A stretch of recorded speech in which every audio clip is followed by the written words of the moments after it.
نحمده ونصلي على رسوله الكريم أما بعد محترم হাজিরিন আমি আপনাদের সামনে আজকে এমন একটি ইতিহাস তুলে ধরব যা শুনলে আপনাদের কলিজায় আগুন লেগে যাবে।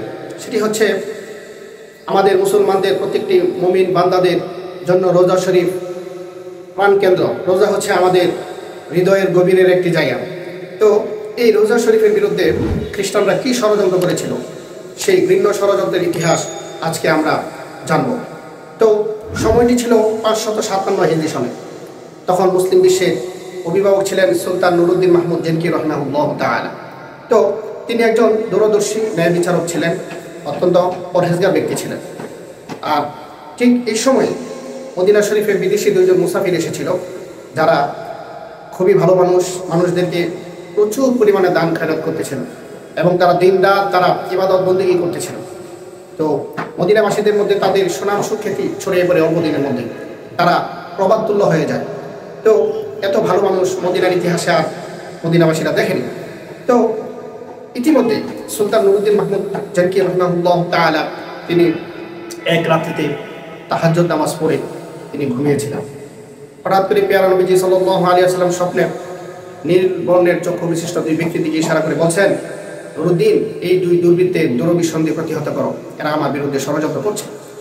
তো তিনি ঘুম থেকে জেগে উঠলেন, তিনি ঘাবড়ে গেলেন, নামাজ উঠে উজু করলেন, নামাজ পড়লেন, আবার তিনি শুয়ে পড়লেন। আবারও যখন চোখ লেগে আসার উপক্রম হল, ঠিক একই স্বপ্ন দেখলেন। তিনি আবারও উঠে উজু করলেন, নামাজ পড়লেন, আবার শুয়ে পড়লেন। তৃতীয়বার ঠিক একইভাবেই পেয়ারা নবীজি সাল্লাল্লাহু আলাইহি ওয়াসাল্লাম সেই নীলবর্ণের চক্ষু বিশিষ্ট দুই ব্যক্তির দিকে ইশারা করে বলছেন, নুরুদ্দিন, এই দুই দুর্বৃত্তের দুর্বিসন্ধি প্রতিহত করো। এবার তিনি শয্যা ছেড়ে উঠে পড়লেন। তিনি ভাবলেন যে এখন আর কোনোভাবে ঘুমানো সম্ভব নয়। তিনি তার প্রধানমন্ত্রীকে ডেকে স্বপ্নের বৃত্তান্ত বর্ণনা করলেন। প্রধানমন্ত্রী ছিলেন অত্যন্ত দূরদর্শী ব্যক্তি, ভালো মানুষ ছিলেন। তিনি বললেন যে, মাননীয় রাষ্ট্রপ্রধান, আপনি এখনই কাল বিলম্ব না করে মদিনায় চলে যাওয়া উচিত। মনে হয় মদিনায় কোনো ষড়যন্ত্র হচ্ছে, মদিনায় কোনো দুর্ঘটনা ঘটতে যাচ্ছে। তিনি কাল বিলম্ব না করে তার 20 জন সফর সঙ্গী নিয়ে, বিশ্বস্ত ব্যক্তিদেরকে নিয়ে তিনি বিরামহীন সফর করে মদিনার উপকণ্ঠে পৌঁছেন। সেখানে পৌঁছে তিনি পাক পবিত্র হলেন এবং অত্যন্ত বিনয়ের সাথে তিনি পেয়ারা নবীজি সাল্লাল্লাহু আলাইহি ওয়াসাল্লামের রোজা শরীফে হাজির হলেন। সেখানে পেয়ারা নবীজি সাল্লাল্লাহু আলাইহি ওয়াসাল্লামকে সালাম আরজ করলেন এবং তিনি মসজিদে নববীর রিয়াজুল জান্নাত নামক যে জায়গাটি আছে সেখানে তিনি তাহিয়াতুল মসজিদ 2 রাকাত নামাজ পড়লেন। বসে তিনি গভীর ধ্যানমগ্ন হয়ে তিনি বসে রইলেন। এদিক থেকে মদিনাবাসীদের মধ্যে ঘোষণা করে দেওয়া হয়েছে যে মাননীয় রাষ্ট্রপ্রধান হঠাৎ করে রোজা শরীফ জিয়ারত করতে এসেছেন। তিনি প্রত্যেক ব্যক্তির সাথে পার্সোনালি তিনি সাক্ষাৎ করবেন, করমর্দন করবেন ও প্রত্যেকে কিছু উপহার সামগ্রী বিতরণ করবেন, উপহার সামগ্রী দেবেন। তো মদিনার সকল মানুষ আসলো এবং পাশাপাশি মসজিদে নববীর প্রাঙ্গণে একটি দাওয়াতেরও ব্যবস্থা করা হয়েছে। সেই দাওয়াতের জন্য মদিনার সকল অধিবাসীরা অংশগ্রহণ করে এই মর্মেও নির্দেশ দেওয়া হয়েছে। তো সকল ব্যক্তিদের সাথে তিনি হাত মিলালেন এবং সকলকে উপহার দিলেন। কিন্তু তার অনুসন্ধিত চোখ যেই দুই দুর্বৃত্তকে তালাশ করছিল, সেই দুই ব্যক্তিকে তিনি দেখতে পেলেন না। সর্বশেষ তিনি মদিনাবাসীদেরকে জিজ্ঞাসা করলেন যে, তোমাদের মধ্যে এমন কেউ আছে যারা এই দাওয়াতে অংশগ্রহণ করেনি, এখানে আসেনি, উপস্থিত হয়নি? মদিনার লোকজন বলল, মনে হয় সবাই চলে এসেছে। তবে একজন বলল যে, দুজন মেহমান আছে, বিদেশি মেহমান, যারা কোথাও যায় না, খুবই ভালো মানুষ, তারা মানুষদেরকে প্রচুর পরিমাণ দান খয়রাত করে, এরা আসে না। সুলতান তাদেরকেও এখানে উপস্থিত করার জন্য জোর নির্দেশ দিলেন। অগত্যা তাদেরকে উপস্থিত হতে হয়েছে। তাদের চেহারা দেখেই তার চোখ স্থির হয়ে গেছে। এই তো সেই দুই দুর্বৃত্ত যাদেরকে পেয়ারা নবীজি সাল্লাল্লাহু আলাইহি ওয়াসাল্লাম স্বপ্নে পবিত্র আঙ্গুলের ইশারায় দেখিয়েছেন। তিনি তাদেরকে পরিচয় জিজ্ঞেস করলেন, কোথেকে এসেছে, তাদের বাড়ি কোথায় এবং কেন এসেছে। তারা বললো যে, আমরা হজ করতে এসেছি, হজের শেষে পবিত্র রোজা শরীফ জিয়ারত করতে আমরা এখানে এসেছি এবং রোজা শরীফের আকর্ষণে আমরা এখানে রয়ে গেছি, আমরা সারা জীবন এখানে পড়ে থাকতে চাই। তো তিনি তাদের বাসস্থানের কথা জিজ্ঞেস করলেন, কোথায় তারা অবস্থান করছে। তারা রোজা শরীফের কাছেই একটি কামরায়, একটি নিরিবিলি কক্ষে তারা অবস্থান করছে। তিনি নিজে গিয়ে সেখানে তল্লাশি শুরু করে দিলেন।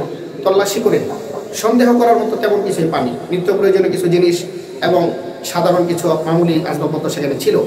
তিনি আরও চিন্তায় পড়ে গেলেন, পেয়ারা নবীজি সাল্লাল্লাহু আলাইহি ওয়াসাল্লাম স্বপ্নে কী বোঝাতে চেয়েছেন। তিনি গভীর চিন্তায় পড়ে গেলেন। এদিক থেকে আবার মদিনার লোকজন অনেকে রিকোয়েস্ট করতেছে যে, মাননীয় রাষ্ট্রপ্রধান, এরা আসলে খুবই ভালো মানুষ, মেহমান মানুষ, এদের সাথে এরকম আচরণ করাটা আসলে এটা অসৌজন্যমূলক কাজ। তিনি গভীর চিন্তায় পড়ে গেলেন। চিন্তার ফাঁকেই হঠাৎ করে তার চোখ পড়ে গেল তাদের কামরার এক কোণে। তো সেখানে দেখলেন তিনি একটা চাটাই বিছানো, চাটাইয়ের উপর একটি জায়নামাজ বিছানো। তো তিনি সেই নিজে গিয়ে সেই চাটাই সরালেন, জায়নামাজ সরালেন। সরানোর পরে দেখলেন যে মসৃণ পাথর বিছানো আছে। পাথর সরানোর পরে তিনি দেখলেন যে একটি সুড়ঙ্গ, খুব নিপুণভাবে পরিকল্পিতভাবে খনন করা হয়েছে একটি সুড়ঙ্গ। সেই সুড়ঙ্গ তিনি পরীক্ষা করে দেখলেন সেই সুড়ঙ্গের শেষ মাথা রোজা শরীফের একেবারে কাছাকাছি চলে গেছে।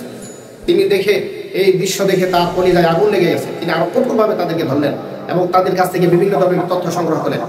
আবার তিনি আবেগ আপ্লুত হয়ে বললেন যে পেয়ারা নবী সাল্লাল্লাহু আলাইহি ওয়াসাল্লামের দুশমনদের বিরুদ্ধে, দুশমনদেরকে শাস্তি দেওয়ার জন্য এত বড় একটি খেদমতের জন্য আল্লাহ পাক তাকে নির্বাচন করেছেন। তিনি আবেগ আপ্লুত হয়ে বললেন, আল্লাহর প্রশংসা করলেন, নবী সাল্লাল্লাহু আলাইহি ওয়াসাল্লামের প্রতি দরুদ পাঠ করলেন।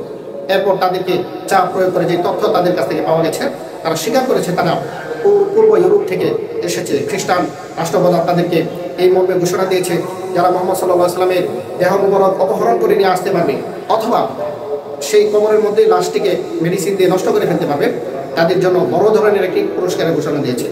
সেই ষড়যন্ত্র, সেই লক্ষ্য বাস্তবায়ন করার জন্যই মূলত তারা সেই পূর্ব ইউরোপ থেকে এসেছিল এই ষড়যন্ত্র করার জন্য। আল্লাহ পাক আমাদেরকে খ্রিস্টানদের এই ষড়যন্ত্র থেকে এবং সমসাময়িক সমস্ত ষড়যন্ত্র থেকে আল্লাহ পাক আমাদেরকে হেফাজত করেন। ওয়া আখিরু দাওয়ানা আলহামদুলিল্লাহি রাব্বিল আলামিন।